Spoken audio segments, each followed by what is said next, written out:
Hello दोस्तों, स्वागत है आप सभी के अपने चैनल आर के एक्सपर्ट क्लासेस में।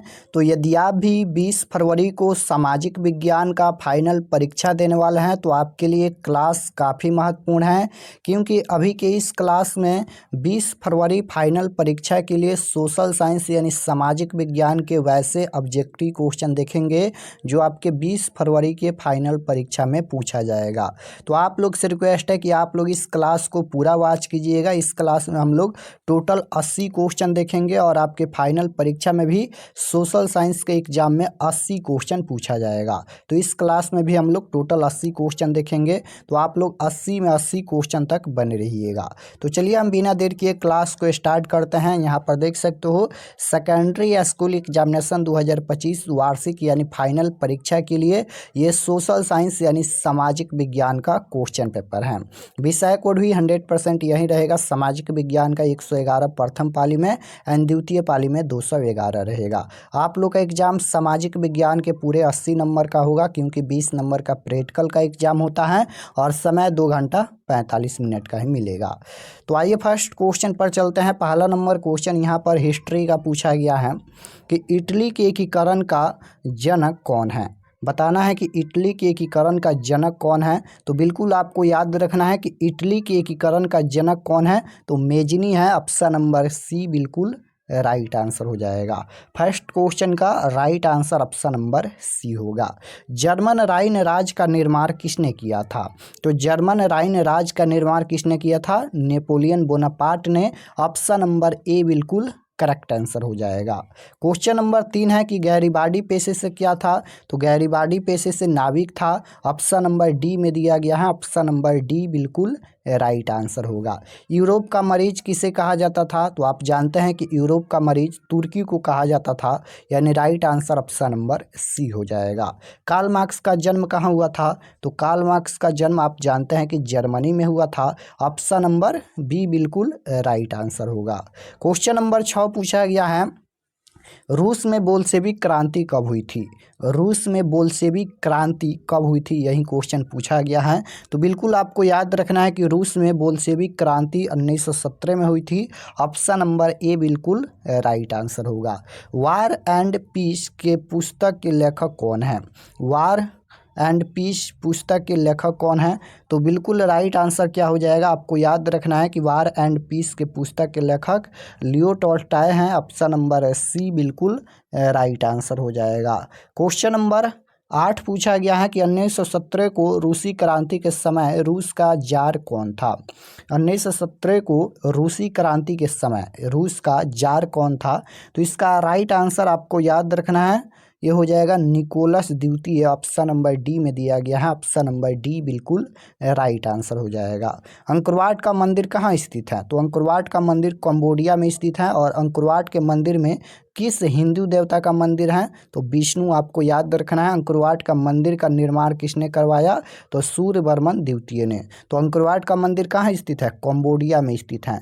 हिंद चीन पहुंचने वाले प्रथम व्यापारी कौन थे, पुर्तगाली थे। ऑप्शन नंबर डी बिल्कुल राइट आंसर हो जाएगा। क्वेश्चन नंबर 11 देखिए पूछा गया है यहाँ पर। 11 नंबर क्वेश्चन है कि अनामी दल का संस्थापक कौन था। अनामी दल का संस्थापक कौन था। तो बिल्कुल आपको याद रखना है कि अनामी दल का संस्थापक कौन था। तो ये हो जाएगा ऑप्शन नंबर ए यानी जेंगुएन आई। ऑप्शन नंबर ए बिल्कुल राइट आंसर। वल्लभ भाई पटेल को सरदार की उपाधि किस आंदोलन के दौरान दी गई। तो बारदोली हो जाएगा, बारदोली आंदोलन। ऑप्शन नंबर बी बिल्कुल राइट आंसर होगा। क्वेश्चन नंबर 13 पूछा गया है, भारतीय राष्ट्रीय कांग्रेस के प्रथम अध्यक्ष कौन थे। पूछा गया है कि भारतीय राष्ट्रीय कांग्रेस के प्रथम अध्यक्ष कौन थे। तो बिल्कुल right answer option number D हो जाएगा, बैमवेश चंद्र बनर्जी। उड़ीसा में 1914 में कौन सा विद्रोह हुआ था। उड़ीसा में 1914 में कौन सा विद्रोह हुआ था। तो बिल्कुल आपको याद रखना है खार विद्रोह। ऑप्शन नंबर डी बिल्कुल राइट आंसर होगा। क्वेश्चन नंबर 15 है कि लखनऊ समझौता किस वर्ष हुआ था। क्वेश्चन पूछा गया है कि लखनऊ समझौता किस वर्ष हुआ था। तो आपको याद रखना है कि लखनऊ समझौता 1916 में हुआ था। ऑप्शन नंबर ए बिल्कुल राइट आंसर हो जाएगा। 15 नंबर क्वेश्चन का राइट आंसर ये हो जाएगा 1916 में। सेफ्टी लैम्प का आविष्कार किसने किया? सेफ्टी लैम्प का आविष्कार किसने किया? तो आपको याद रखना है कि हम्फ्री डेवी ने। ऑप्शन नंबर डी बिल्कुल राइट आंसर हो जाएगा। 17 नंबर क्वेश्चन देखिए पूछा गया है कि 1917 में भारत में पहली जूट मिल किस शहर में स्थापित हुआ? तो कोलकाता में। ऑप्शन नंबर डी बिल्कुल राइट आंसर हो जाएगा। निम्नलिखित में कौन सा पटना का प्राचीन नाम नहीं है? इनमें कौन सा पटना का प्राचीन नाम नहीं है? तो बिल्कुल आपको याद रखना है राजगीर नहीं है। ऑप्शन नंबर ए बिल्कुल राइट आंसर हो जाएगा। 19 नंबर क्वेश्चन है कि निम्नलिखित में से संसार का सबसे बड़ा शहर कौन सा है? पूछा गया है कि निम्नलिखित में कौन यहाँ पर संसार का सबसे बड़ा शहर है? तो बिल्कुल आपको याद रखना है ये है लंदन। ऑप्शन नंबर सी बिल्कुल करेक्ट आंसर होगा। 20 नंबर क्वेश्चन है महात्मा गांधी ने किस पत्र का संपादन किया? यंग इंडिया का संपादन किया। ऑप्शन नंबर बी बिल्कुल राइट आंसर होगा। क्वेश्चन नंबर 21 पूछा गया है कि भारत में औरतों के लिए आरक्षण की व्यवस्था निम्नलिखित संस्थाओं में कहाँ है? ये पॉलिटिकल साइंस का क्वेश्चन है, तो आपको याद रखना है पंचायती राज संस्थाएं में। ऑप्शन नंबर सी बिल्कुल करेक्ट आंसर होगा। 22 नंबर क्वेश्चन है कि पंचायती राज अधिनियम भारतीय संविधान के किस अनुच्छेद में है? पंचायती राज अधिनियम भारतीय संविधान के किस अनुच्छेद में है? तो आपको याद रखना है कि अनुच्छेद 241 में है। ऑप्शन नंबर ए बिल्कुल राइट आंसर होगा। ग्राम पंचायत का बजट कौन पास करता है? ग्राम पंचायत का बजट कौन पास करता है? तो बिल्कुल राइट आंसर क्या हो जाएगा? ग्राम सभा। ऑप्शन नंबर डी बिल्कुल करेक्ट आंसर होगा। क्वेश्चन नंबर 24 पूछा गया है कि धर्म को समुदाय का मुख्य आधार मानने वाला व्यक्ति क्या कहलाता है? क्या कहलाता है? तो बिल्कुल आपको याद रखना है ये हो जाएगा सांप्रदायिक। ऑप्शन नंबर सी बिल्कुल करेक्ट आंसर होगा। क्वेश्चन नंबर 25 है भारतीय संघीय व्यवस्था में शिक्षा किस सूची के अंतर्गत आता है? किस सूची के अंतर्गत आता है? तो ये हो जाएगा समवर्ती सूची। Option number B. किस संविधान संशोधन से स्थानीय शासन को संवैधानिक दर्जा दिया गया?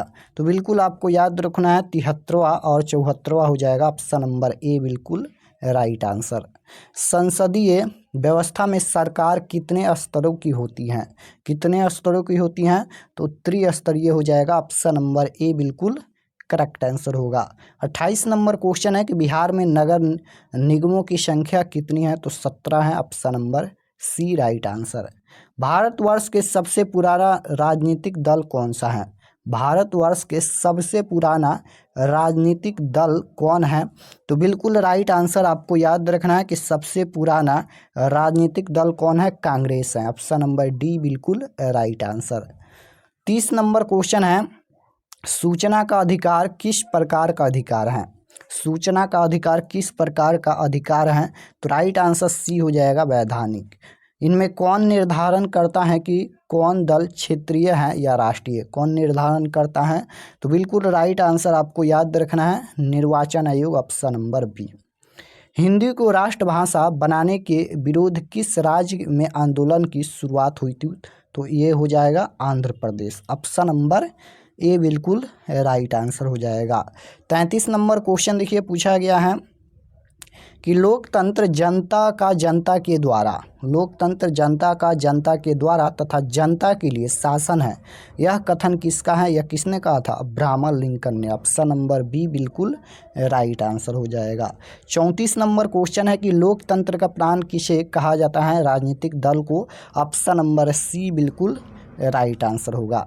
35 नंबर क्वेश्चन देखिए पूछा गया है कि बिहार की डॉट में 35 नंबर क्वेश्चन है कि बिहार की डॉट में लिच्छवी गणतंत्र का विकास हुआ? तो वैशाली हो जाएगा। ऑप्शन नंबर ए बिल्कुल राइट आंसर होगा। 36 नंबर क्वेश्चन है कि लोकतंत्र को सर्वोत्तम शासन क्यों कहते हैं? तो यह जनमत पर आधारित है, इसलिए ऑप्शन नंबर सी बिल्कुल राइट आंसर हो जाएगा। 37 नंबर क्वेश्चन है कि भारतवर्ष में कब लोकतांत्रिक गणराज्य की स्थापना हुई। तो बिल्कुल राइट आंसर आपको याद रखना है 26 जनवरी 1950, ऑप्शन नंबर ए बिल्कुल राइट आंसर हो जाएगा। भारत में किस तरह की लोकतंत्र की व्यवस्था की गई है? भारत में किस तरह की लोकतंत्र की व्यवस्था की गई है? तो बिल्कुल right answer option number B हो जाएगा, अप्रत्यक्ष। 39 नंबर क्वेश्चन है कि लोकसभा में निर्वाचन हेतु कुल सीटों की संख्या कितनी है? लोकसभा में निर्वाचन हेतु कुल सीटों की संख्या पूछा गया है। तो आपको याद रखना है कि 543 सीट है, ऑप्शन नंबर बी बिल्कुल राइट आंसर हो जाएगा। नेपाल में माओवादी नेता कौन है? तो बिल्कुल राइट आंसर ये हो जाएगा यहाँ पर पुष्प दहल प्रचंड, option number A. 41 number question है कि भारत में कुल क्षेत्रफल का कितना प्रतिशत पठारी क्षेत्र है? तो बिल्कुल right answer option number B हो जाएगा, 30% है। क्वेश्चन नंबर 42 देखिए पूछा गया है, पुरातन जलोढ़ मृदा का दूसरा नाम क्या है? मृदा यानी मिट्टी, तो इसका राइट आंसर क्या हो जाएगा? बांगर मिट्टी, ऑप्शन नंबर बी हो जाएगा। अजैव संसाधन के उदाहरण कौन है? तो right answer option number C हो जाएगा, मृदा मिट्टी। प्राणियों के शरीर में कितना प्रतिशत जल की मात्रा निहित होती है? 65% आपको याद रखना है, ऑप्शन नंबर सी बिल्कुल राइट आंसर हो जाएगा। 45 नंबर क्वेश्चन यहाँ पर पूछा गया है कि बिहार में अति जलदोहन किस तत्व का संकेंद्रण बढ़ा है? तो आर्सेनिक हो जाएगा, option number C correct answer. 46 नंबर क्वेश्चन है, बिहार में कितने प्रतिशत भौगोलिक क्षेत्र में वन का फैलाव है? कितना प्रतिशत? 7% है, ऑप्शन नंबर ए बिल्कुल राइट आंसर। संविधान की धारा 48A का संबंध है, तो राइट आंसर क्या हो जाएगा? 47 नंबर क्वेश्चन का तो बिल्कुल राइट आंसर हो जाएगा, ऑप्शन नंबर बी, वन्यजीवों तथा प्राकृतिक संसाधनों का संरक्षण। क्वेश्चन नंबर 48 है, चरक का संबंध किस देश से था? चरक का संबंध किस देश से था? तो राइट आंसर क्या हो जाएगा? भारत। झारखंड स्थित कोडरमा किस खनिज पदार्थ का अधिकतम उत्पादन करता है? तो बिल्कुल राइट आंसर डी हो जाएगा, अभ्रक। 50 नंबर क्वेश्चन है, 50 नंबर क्वेश्चन है कि नमक का रासायनिक नाम क्या है? नमक का रासायनिक नाम पूछा गया है। तो नमक का जो सूत्र होता है वह होता है NaCl, आपको याद रखना है। तो रासायनिक नाम क्या हो जाएगा? Sodium chloride, option number C में दिया गया है, ऑप्शन नंबर सी बिल्कुल राइट आंसर हो जाएगा। क्वेश्चन नंबर 51 है, कौन लौह अयस्क का एक प्रकार है? तो राइट आंसर क्या हो जाएगा? ऑप्शन नंबर डी बिल्कुल राइट आंसर हो जाएगा, इनमें से सभी, यानी लिगेंडाइट, हेमाटाइट और बिटुमेंस। क्वेश्चन नंबर 52 है, 52 नंबर क्वेश्चन यहाँ पर पूछा गया है कि मोनाजाइट रेत में निम्नलिखित में से कौन सा खनिज पाया जाता है? कौन सा खनिज पाया जाता है? तो ये हो जाएगा thorium, option number A. Bharat के किस स्थान पर पहला परमाणु ऊर्जा केंद्र स्थापित किया गया था? तो ये हो जाएगा तारापुर, ऑप्शन नंबर सी बिल्कुल राइट आंसर हो जाएगा। भाखड़ा नंगन परियोजना किस नदी पर स्थित है? तो ये हो जाएगा सतलुज नदी, ऑप्शन नंबर सी। निम्नलिखित में कौन सी रबी फसल है? रबी फसल पूछा गया है, तो बिल्कुल राइट आंसर बी हो जाएगा, चना। क्वेश्चन नंबर 56 है कि भारत में जूट की खेती में अग्रणी कौन है? तो राइट आंसर 56 नंबर का क्या हो जाएगा? तो ऑप्शन नंबर डी हो जाएगा, पश्चिम बंगाल। क्वेश्चन नंबर 57 पूछा गया है कि भोपाल गैस त्रासदी में किस गैस का रिसाव हुआ था? किस गैस का हुआ था? तो आपको याद रखना है, methyl isocyanate, option number A हो जाएगा। भारतीय अंतर्देशीय जलमार्ग प्राधिकरण का गठन किस वर्ष किया गया था? तो राइट आंसर क्या हो जाएगा? तो ऑप्शन नंबर सी हो जाएगा यहाँ पर, 1986। कोसी नदी घाटी परियोजना का आरंभ हुआ, कोसी नदी घाटी परियोजना का आरंभ कब हुआ? तो बिल्कुल राइट आंसर हो जाएगा 1955 में, ऑप्शन नंबर बी।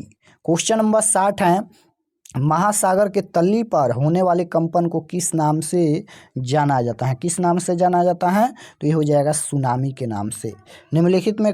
निम्नलिखित में से किस चट्टान